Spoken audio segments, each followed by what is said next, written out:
Bom dia, boa tarde, boa noite. Aqui quem fala é o professor Cleiton, professor de matemática da Escola Albertina Fortarel.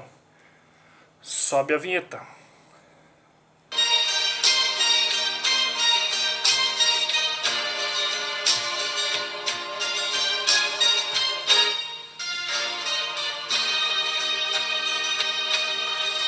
Que nenhuma família comece em qualquer de repente.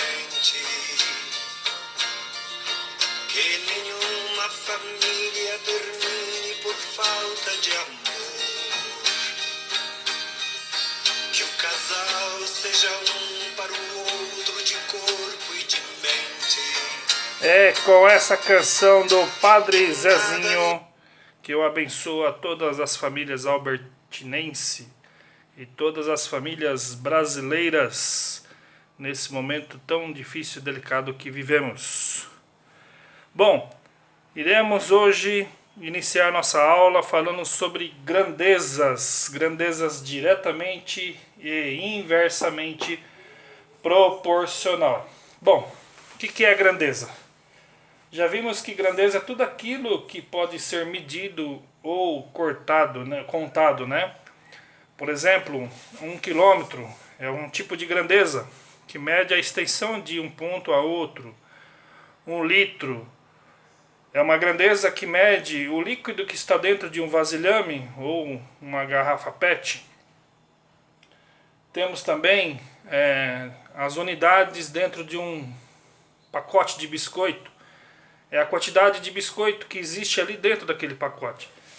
Enfim, temos diversas maneiras para representar as grandezas e ela pode ser diretamente proporcional e também inversamente proporcional. É o que vamos estudar nesse momento. Vamos começar aqui pela grandeza diretamente proporcionais, né? Grandezas diretamente proporcionais.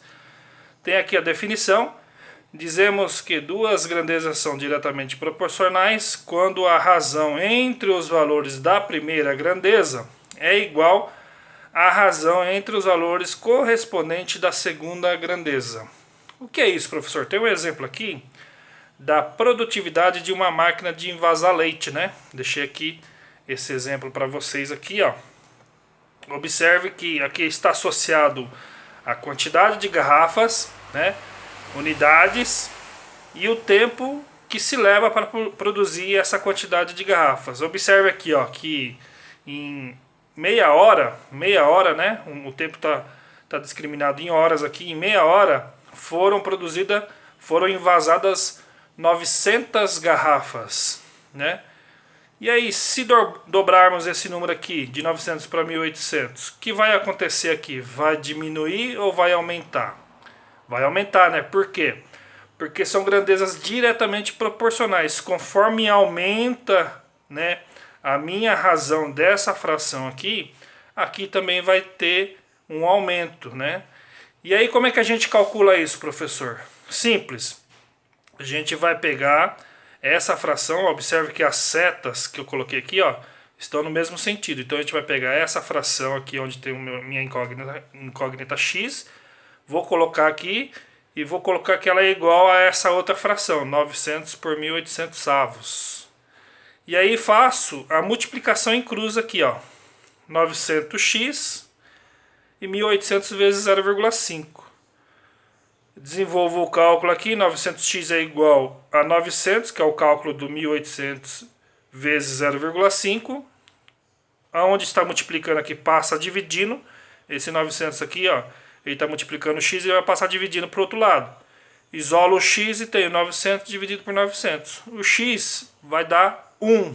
1 é o quê? 1 hora. 1 hora que eu levo para envasar 1800 garrafas de leite, né? 1 hora. Observe aqui, ó. Então, você tem que sempre ter em mente de que na grandeza diretamente proporcionais, a seta é o mesmo sentido, né?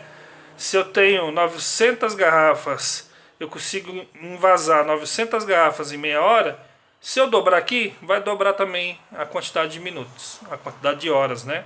No caso aqui foi para 1 hora. Entendido?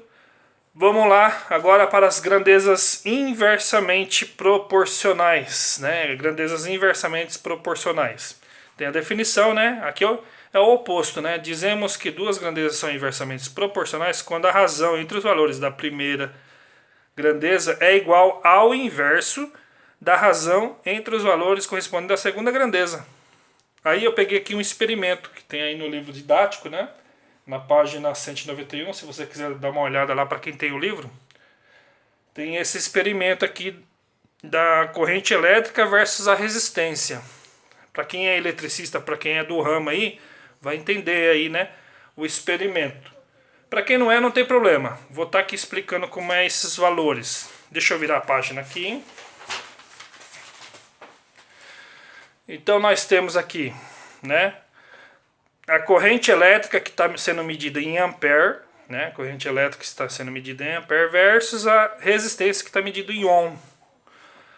Ohm é uma grandeza relacionada às correntes elétricas, à energia elétrica, tá? É a mesma coisa o ampere.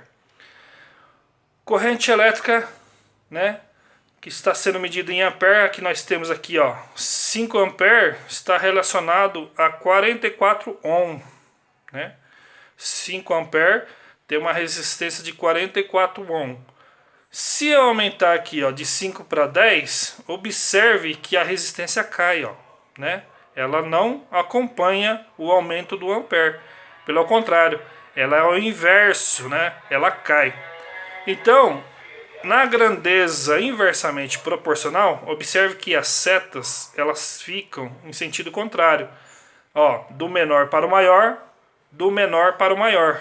Isso ajuda você a compreender, né, e também a separar as diretamente e as inversamente proporcionais. Então, se eu tenho aqui 10 e eu fui para 20 ampere, qual será o meu valor de X aqui? Com certeza será menor, porque se ele está diminuindo, né, lá do primeiro dado que a gente pegou para baixo, se ele está diminuindo, o X aqui vai ser menor. E aí nesse caso nós iremos fazer essa continha aqui, ó. A gente vai pegar o 10 sobre 20, né? 10 sobre 20 e o 22 sobre x. Só que nesse caso aqui a gente não vai multiplicar em cruz. Por quê? Se ele é inversamente, você vai multiplicar aqui na horizontal. 20 vezes x, né? E 10 vezes 22. É dessa forma que você tem que multiplicar. Não multiplique em cruz. Multiplique na horizontal, tá? Aí, desenvolvendo o cálculo aqui, eu tenho 20x é igual a 22 vezes 10, 220. Vou, né, passar o 20 para o outro lado. Ele está multiplicando e passa dividindo. Eu tenho x é igual a 220 dividido por 20. O meu x vai ser igual a 11 ohm. 11 ohm é o valor de x aqui, ó. Observe que a resistência aqui, ó, ela vem diminuindo de acordo com o seu dobro, né? Aqui, ó, dividiu por 2, ficou 22. Se você dividir por 2, 22, vai dar 11. A mesma coisa aqui, ó. Aqui, ó, foi aumentando, né? Foi dobrando conforme foi aumentando, né? 5 foi para 10, 10 foi para 20, né? Então, esse número 11 é o valor de x aqui. Beleza? Tranquilo? Bom, era isso que eu queria deixar para vocês. Vou estar